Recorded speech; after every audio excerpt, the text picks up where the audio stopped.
Do you know that the book of Job is a love letter from God to his people? The words of this book are filled with God's unconditional love for humanity. And there's a secret hidden in this book that every believer should know and apply in their life if they want to experience God's favor. This is the channel where we study practical ways to live a life that honors God so that you can experience more of God's presence in your everyday life. So let's dive into the secret. In chapter 1, verses 8 to 12, we see an interesting conversation between God and Satan. Satan comes into God's presence and he says, "Does Job still serve you? Has he not made a covenant and an oath that he will serve you? He serves you because he is benefited by you. He has received blessings from you and his family and everything he owns." God replied, "All these things I have handed over to him. Only touch his bones and flesh, and he will curse you to your face." Satan left God's presence, and he afflicted Job with boils from the soles of his feet to the top of his head. And Job was miserable. He sat down among the ashes on the ground, and he took a piece of broken pottery to scrape himself. His wife told him, "Are you still going to hold on to your integrity? Curse God and die." But Job replied, "You speak as one of the foolish women. Shall we accept good from God and not trouble? In anything we ask, shall we only speak when we are allowed to speak?" Job's friends came to comfort him, but instead of comforting him, they began to reproach him. They blamed him for his suffering, saying that he must have sinned greatly for God to treat him this way.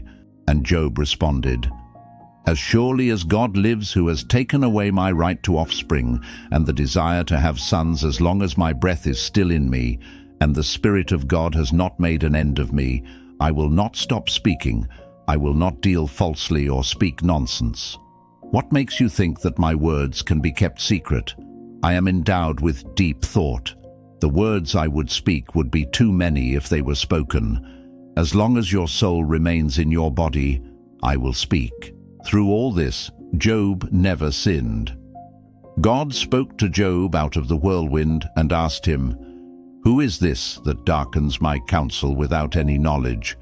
Brace yourself like a man, I will question you, and you shall answer me." God then proceeded to rebuke Job for questioning God and doubting his character. God said to Job, "Where were you when I laid the earth's foundation? Tell me if you understand. Who marked off its dimensions? Surely you know. Or who stretched a measuring line across it?" To which you replied, "I am only a man, though I am created to speak. We do not know more than our fathers did, but we cannot utter riddles from the darkness." God continued to rebuke Job, telling him that he had little knowledge and was immature in understanding. Then God asks another powerful rhetorical question. "Will you now condemn me to my face so that I could justify myself rather than you? Or do you speak evil about me that I might reply to your face?" This is the verse that contains the secret of Job that every believer needs to know. God is asking Job, "Is it time for you to judge me? Is it time for you to come against me and try to justify yourself before me?" And Job immediately repents of his attitude and says, "You are right, and I know that you are infinitely wise. I retract what I said. I will not try to argue with you again." And God said, "I want to show my power, not by arguing with you. Make no mistake, I am God, and you are mortal. So Job, you have spoken like a king, and I will give you what you ask for."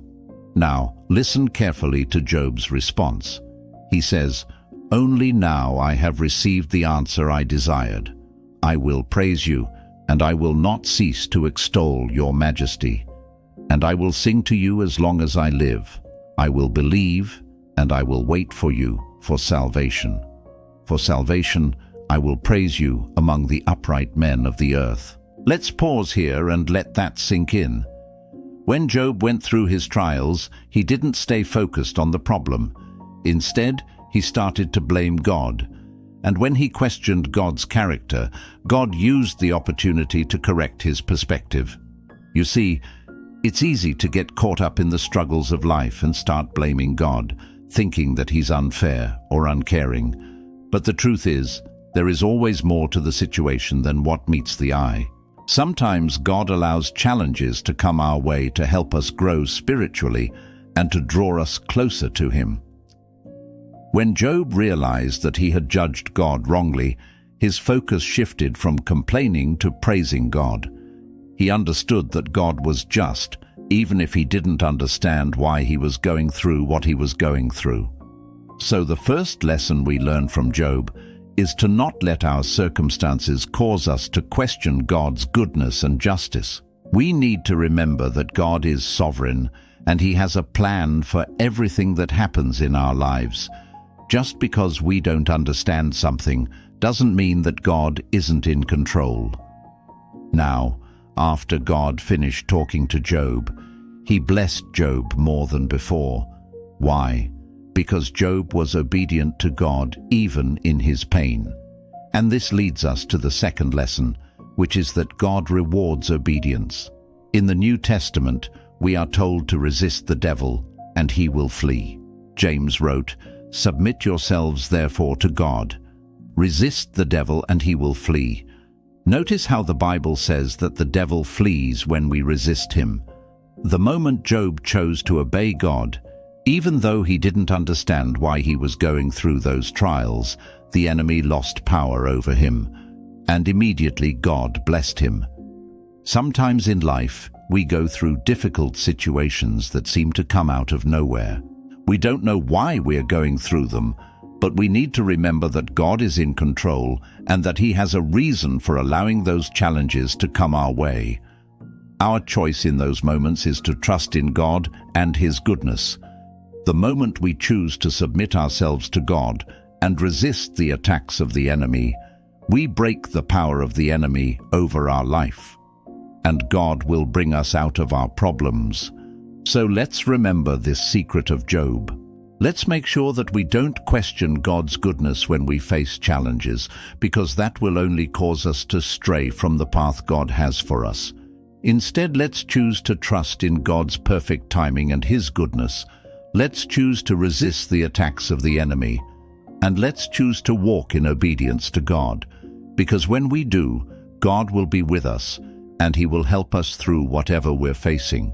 Have you faced a situation in your life where you felt that God was silent or distant? How did you react to that situation? Did you blame God, or did you choose to trust in His perfect plan? Share your thoughts in the comments below. Your story might be the key that someone else needs to hear. Hey, if you enjoyed this video, make sure to share it with someone else who might need to hear this message. Also, don't forget to subscribe to receive notifications when we release new videos that will help you grow in your faith. And if you haven't already, we invite you to become part of our community. Your partnership will help us reach more people with the message of God's love and truth. Thank you for watching, and may God bless you.